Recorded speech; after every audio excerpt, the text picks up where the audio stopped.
SEO यानी कि search engine optimisation कैसे सीखें कि जॉब मिल जाए, कितना सीखें कि वेबसाइट रैंक होना शुरू हो जाए और कहां से सीखें कि जेब में छेद ना हो। ये कुछ ऐसे सवाल हैं जो एसईओ और डिजिटल मार्केटिंग में आ रहे लोगों को नाखून चबाने पर मजबूर कर देते हैं।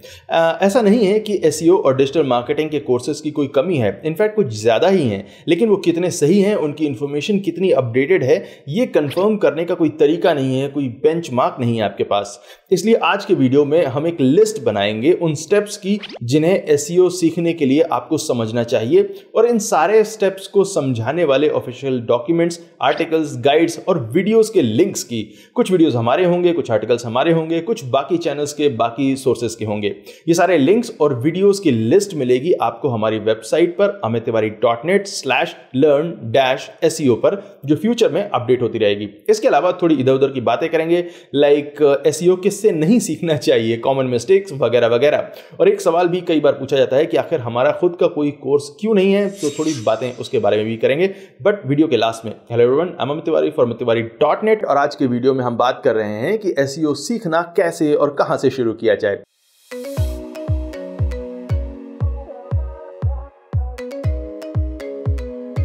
सबसे पहले आपको डिसाइड करना होगा कि आपको बनना क्या है, एसईओ एक्सपर्ट या एसईओ प्रोफेशनल।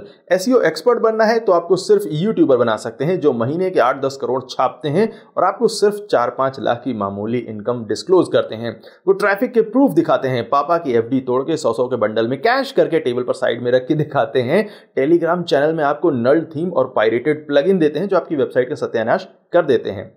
आपको एसईओ एक्सपर्ट सिर्फ वही बना सकते हैं और कोई नहीं।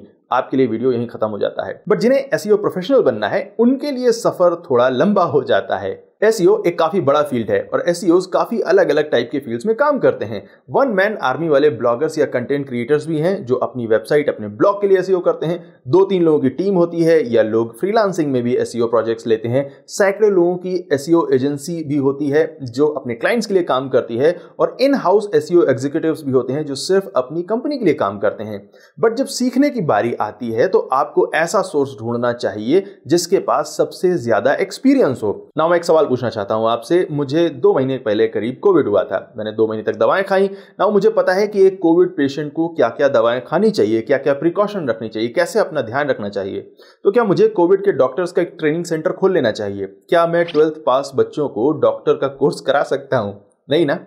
क्यों? क्योंकि मेरा एक्सपीरियंस लिमिटेड है, मेरी नॉलेज जो है वो बहुत लिमिटेड है। सिमिलरली ब्लॉगिंग और एफिलिएट मार्केटिंग बैकग्राउंड वाले जो लोग कोर्स बनाते हैं और बेचते हैं, उनसे आपको हो सके तो बचना चाहिए। अगर आप खुद ब्लॉगिंग या एफिलिएट वेबसाइट्स के लिए एसईओ सीखना चाहते हैं, करना चाहते हैं, तो भी इनसे बचना चाहिए। और इसका रीजन ये नहीं है कि वो बता नहीं पाएंगे या जो बताएंगे वो गलत होगा। उनकी नॉलेज सही हो सकती है, लेकिन उसका जो रीजन है वो ये है कि उनका एक्सपीरियंस बहुत कम होगा।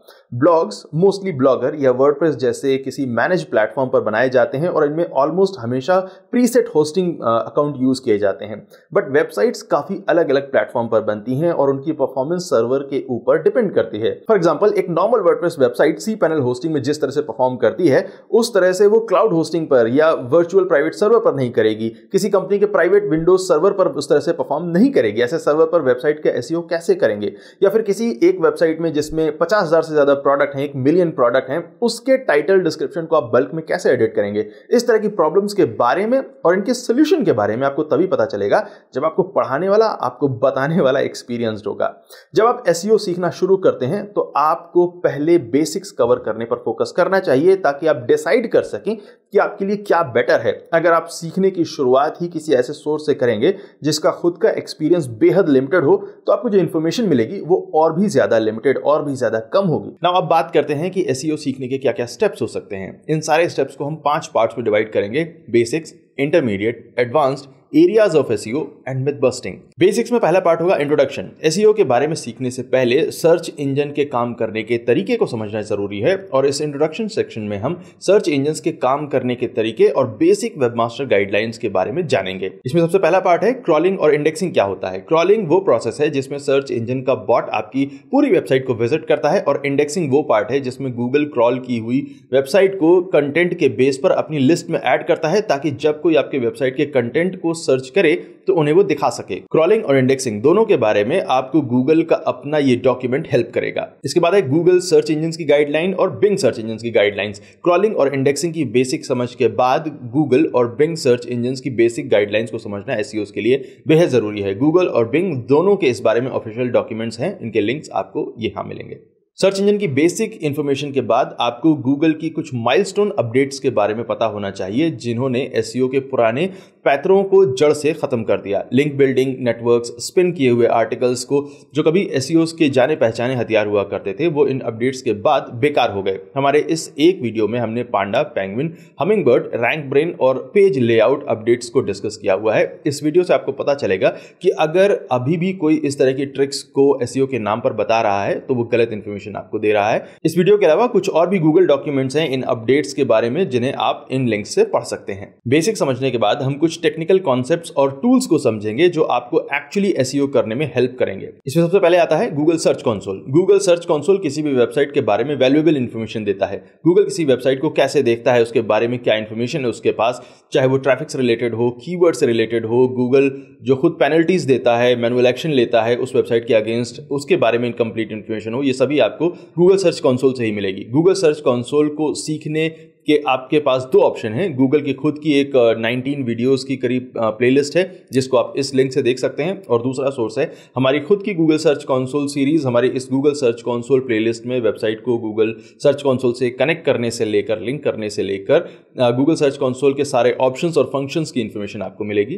बिंग गूगल के मुकाबले उतना पॉपुलर सर्च इंजन नहीं है, इसलिए उसका ट्रैफिक भी कम है, लेकिन बिंग वेबमास्टर टूल्स के कुछ खास फंक्शंस और टूल्स हैं जिसके बारे में आपको जरूर इंफॉर्मेशन होनी चाहिए। इस आधे घंटे के वीडियो में आपको बिंग वेबमास्टर टूल्स का जो पूरा वॉक थ्रू है वो मिल जाएगा। इसके बाद है गूगल एनालिटिक्स। गूगल एनालिटिक्स आपकी वेबसाइट के ट्रैफिक को एनालाइज करने का एक पावर हाउस टूल है। गूगल सर्च कंसोल जहां सिर्फ ऑर्गेनिक ट्रैफिक का डाटा देता है, वहीं Google analytics organic traffic, ad traffic, referral, direct traffic वगैरह वगैरह के डाटा को भी एनालाइज करने का ऑप्शन देता है। गूगल एनालिटिक्स पर हमारी एक 3 वीडियो की सीरीज है, करीब 1-1.5 साल पुरानी है, बट वो अभी भी रेलेवेंट है। हम गूगल एनालिटिक्स 4 पर एक डिटेल सीरीज काफी महीनों से प्लान कर रहे हैं, बट शेड्यूल काफी बिजी रहता है। अभी फिलहाल इन 3 वीडियो से आप काम चला सकते हैं। नई सीरीज लॉन्च होते ही इस पेज पर अपडेट कर दी जाएगी। इसके बाद है robots.txt। robots.txt एक काफी इंपॉर्टेंट फाइल है जो सर्च इंजन्स को वेबसाइट को क्रॉल करने के बारे में काफी सारे इंस्ट्रक्शन देती है। इस फाइल को सही से बनाने और इसे यूज करने के बारे में जो डिटेल इंफॉर्मेशन है उसके लिए आपको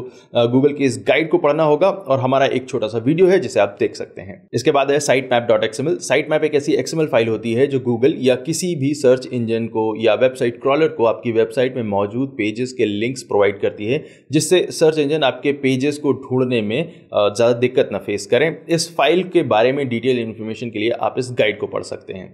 इसके बाद है Meta tags. Meta tags page के लेवल पर सर्च इंजन्स को इंपॉर्टेंट इंस्ट्रक्शंस देते हैं, लाइक उस पेज को इंडेक्स करना है या नहीं, स्निपेट दिखाने हैं या नहीं, कितने स्निपेट दिखाने, किस टाइप के स्निपेट्स दिखाने वगैरह वगैरह। इन सभी टैग्स के बारे में आपको कंप्लीट इंफॉर्मेशन मिलेगी इस वीडियो से। इसके बाद है कैनोनिकल टैग्स। कैनोनिकल टैग के जरिए आप गूगल को बताते हैं कि आपके एक जैसे कंटेंट वाले अलग अलग पेजेस के बीच में आपका फेवरेट कौन सा है। कैनोनिकल आपकी पेज रैंक को बेखरने से रोकता है और सर्च रिजल्ट्स में फेवरेट पेज को लाने में मदद करता है। कैनोनिकल टैग का बेहद इजी एक्सप्लेनेशन आपको इस वीडियो में मिलेगा। hreflang टैग आपको आपकी वेबसाइट को अलग अलग लैंग्वेज और कंट्री के लिए टारगेट करने में हेल्प करते हैं। hreflang टैग के बारे में ज्यादा इंफॉर्मेशन के लिए आप इस गाइड को पढ़ सकते हैं और हमारे इस वीडियो को देख सकते हैं। HTTP स्टेटस कोड्स काफी इंपॉर्टेंट होते हैं। जब कोई सर्च इंजन, बॉट या इवन नॉर्मल ह्यूमन विजिटर किसी वेबसाइट को विजिट करना चाहता है तो सर्वर अलग अलग स्टेटस कोड्स भेजता है जो वेबसाइट की कंडीशन और सिचुएशन के हिसाब से अलग अलग होते हैं। HTTP स्टेटस कोड्स आपको आपकी वेबसाइट की काफी सारी प्रॉब्लम्स को आइडेंटिफाई करने और सॉल्व करने में हेल्प करते हैं। SEO के पॉइंट ऑफ व्यू से जो भी इंपॉर्टेंट स्टेटस कोड्स होते हैं उनकी कंप्लीट इंफॉर्मेशन आपको इस वीडियो में मिलेगी। इसके बाद आता है इंप्लीमेंटेशन पार्ट। अभी तक जो आपने SEO की बेसिक इंफॉर्मेशन ली है उसको प्रैक्टिकली कैसे यूज करना है ये हम इस पार्ट में जानेंगे। सबसे पहला पार्ट आता है keyword research. Search engine optimisation का बेस है सर्च, और सर्च की जाती है कीवर्ड से। सो आप कह सकते हैं कि कीवर्ड रिसर्च SEO का बेसिक है। कीवर्ड रिसर्च के बारे में काफी सारे अप्रोचेस हैं और स्टाइल्स हैं जिसके बारे में आपको इन गाइड्स और हमारी कुछ वीडियो से हेल्प मिलेगी। इसके बाद है link building. Links Google search engine के काम करने का बेस हुआ करता था, जो अभी भी बेहद इंपॉर्टेंट है। अच्छी लिंक्स आपकी वेबसाइट को बेतहाशा ट्रैफिक दिला सकती हैं, लेकिन उन्हें ला पाना बेहद मुश्किल होता है, और जो लिंक्स आसानी से मिलती हैं वो आपकी वेबसाइट को नुकसान भी कर सकती हैं। सो लिंक बिल्डिंग को डिटेल में समझने के लिए आप मॉज की इस गाइड को और हमारे इन कुछ वीडियोस को देख सकते हैं। इसके बाद है इंटरनल लिंक्स। एक्सटर्नल लिंक्स जहां आपकी वेबसाइट को पेज रैंक दिलाती हैं, वहीं इंटरनल लिंक्स उस पेज रैंक को पूरी वेबसाइट में डिस्ट्रीब्यूट करने का काम करती हैं। जैसे आपकी बॉडी में वेन्स होती हैं ना, जो ब्लड को हार्ट से पूरी बॉडी तक लेके जाती हैं, इंटरनल लिंक्स भी कुछ वैसा ही काम करती हैं आपकी वेबसाइट में। इंटरनल लिंकिंग के बारे में ज्यादा जानने के लिए आप इस आर्टिकल और हमारे इन वीडियोस को यूज कर सकते हैं। इसके बाद है इमेज ऑप्टिमाइजेशन। इमेजेस वेबसाइट का सबसे इंपॉर्टेंट पार्ट होती हैं, इमेजेस वेबसाइट का सबसे हैवी पार्ट भी होती हैं, और इमेजेस वेबसाइट का सबसे ज्यादा इग्नोर किया जाने वाला पार्ट भी होती हैं। अच्छी तरह से ऑप्टिमाइज की गई इमेजेस आपको गूगल इमेजेस से ज्यादा ट्रैफिक दिला सकती हैं, आपकी वेबसाइट के ओवरऑल एसईओ को काफी इंप्रूव कर सकती हैं। इमेज एसईओ के बारे में आपको इंफॉर्मेशन मिलेगी इस गाइड से और हमारे इन वीडियोस से। अब आते हैं इंटरमीडिएट लेवल पर। इतना कंटेंट देखने और समझने के बाद आप बेसिक्स जान गए होंगे। अब थोड़े से टफ टॉपिक्स को देखते हैं, जो है वेबसाइट का टेक्निकल ऑडिट करना, schema data, core web vitals, Google data studio और Google tag manager. Number 1, technical audit. Website चाहे नई हो या पुरानी, उसमें कुछ ना कुछ मिस्टेक्स होती ही हैं, जो normal, missing, image, alt attribute से लेकर गलत रोबोट्स फाइल तक कुछ भी हो सकता है, और इन मिस्टेक्स का पता आपको चलेगा एक प्रॉपर वेबसाइट टेक्निकल ऑडिट के बाद। वेबसाइट ऑडिट में क्या होता है, कैसे होता है, इसके बारे में आप इस गाइड को पढ़ सकते हैं और हमारे इस वीडियो को देख सकते हैं। Number 2, schema data. Schema data search engines को आपकी वेबसाइट के कंटेंट समझने में हेल्प करता है। स्कीमा डाटा अभी फिलहाल एक रैंकिंग फैक्टर नहीं है, लेकिन फिर भी काफी इंपॉर्टेंट है। ये आपकी वेबसाइट को ज्यादा अच्छी क्वालिटी का ट्रैफिक दिलाने में हेल्प करता है, और आपकी वेबसाइट के नॉलेज ग्राफ के सर्च रिजल्ट्स में आने के जो चांसेस हैं उनको बढ़ाता है, रिच स्निपेट्स में लाने में हेल्प करता है। स्कीमा डाटा थोड़ा कॉम्प्लिकेटेड टॉपिक लगता है शुरुआत में, इसलिए इन वीडियोस को सीक्वेंस में देखेंगे तो आपको ज्यादा फायदा मिलेगा। नंबर 3 है core web vitals. Core web vitals LCP, FID और सीएलएस नाम के 3 मीट्रिक्स का एक कॉम्बिनेशन है, जिससे गूगल आपकी वेबसाइट की स्पीड और परफॉर्मेंस को मेजर करता है। कोर वेब वाइटल्स को समझने के लिए आप हमारी इस सीरीज को यूज कर सकते हैं। इसके बाद है Google data studio. Google data studio SEO में आपकी हेल्प नहीं करता है, बल्कि ये विजुअलाइजेशन का एक टूल है, जो आपकी डाटा विजुअलाइज करने में, रिपोर्ट्स बनाने में हेल्प करता है, चाहे डाटा फेसबुक से आए, एनालिटिक्स से आए, सर्च कंसोल से आए, या फिर गूगल माई बिजनेस से। डाटा स्टूडियो के ऊपर हमारे कुछ वीडियोस हैं जिन्हें आप देख सकते हैं। Number 5, Google tag manager. Google tag manager अलग अलग तरह के टैग्स को किसी वेबसाइट पर एम्बेड करने और उन्हें ट्रैक करने में हेल्प करता है।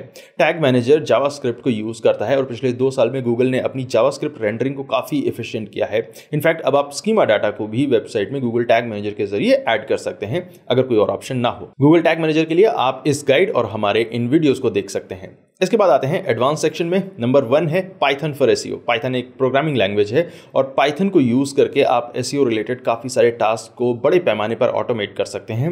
ये ऑब्वियसली एक ऐसा एरिया है जिसमें प्रोग्रामिंग लैंग्वेज की नॉलेज होने से काफी फायदा मिलेगा, बट अगर आपको मेरी तरह प्रोग्रामिंग नहीं आती है तो भी आप इन ट्यूटोरियल्स वगैरह को फॉलो करके पहले से बनी हुई स्क्रिप्ट्स को यूज कर सकते हैं। पाइथन एसईओ के ऊपर जो बेस्ट रिसोर्सेज शेयर करते थे वो हेमलेट बेथेस्डा, वो अनफॉर्चुनेटली कोविड के चलते गुजर गए लास्ट ईयर, लेकिन उनका काम आर्टिकल्स और गाइड्स की शक्ल में अभी भी अवेलेबल है, जिसे आप इन लिंक से पढ़ सकते हैं। वैसे पाइथन पैकेज को कंप्यूटर में इंस्टॉल करके एक बेसिक पाइथन स्क्रिप्ट को यूज करने के ऊपर हमारा भी एक इजी टू फॉलो वीडियो है, जिसे आप देख सकते हैं इस लिंक से। इसके बाद है रेजेक्स। रेजेक्स या रेगुलर एक्सप्रेशंस डाटा में पैटर्न ढूंढने में काम आते हैं, और एसईओज के लिए ये काफी हेल्पफुल होते हैं। एसईओ के लिए रेजेक्स सीखने के लिए आप इन 2 रिसोर्सेज को यूज कर सकते हैं। अब आते हैं एसईओज के अलग अलग एरियाज के बारे में। एसईओ के बेसिक सेम रहते हैं, लेकिन कुछ ऐसे फील्ड्स होते हैं जिसमें कुछ नए कॉन्सेप्ट्स होते हैं, कुछ एक्स्ट्रा पॉइंट्स होते हैं जिनको जानना बेहद जरूरी होता है। E commerce SEO, news websites और लोकल बिजनेस के लिए एसईओज कुछ ऐसे ही फील्ड्स हैं।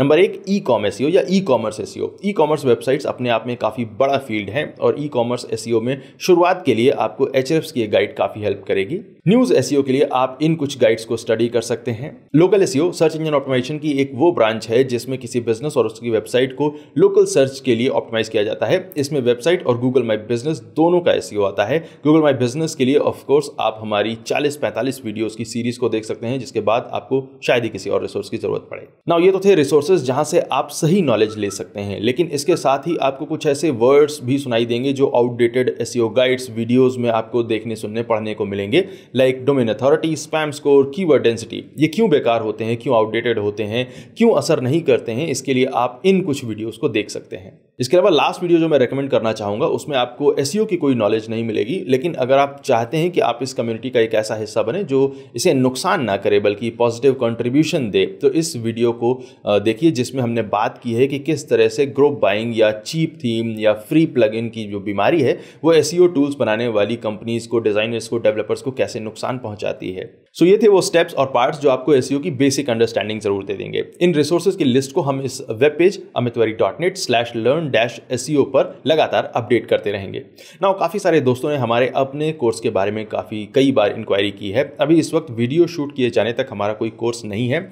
हम general SEO, local SEO, e commerce SEO वगैरह की सर्विसेज प्रोवाइड करते हैं, वेब डेवलपमेंट, सॉफ्टवेयर डेवलपमेंट और ऑनलाइन ब्रांडिंग जैसी सर्विसेज प्रोवाइड करते हैं हर साइज के बिजनेस के लिए, चाहे वो छोटा हो, बड़ा हो, मीडियम हो। एक कोर्स हम लाना चाहते हैं जो शायद 2021 में ही अक्टूबर नवंबर तक हम लॉन्च कर पाएं।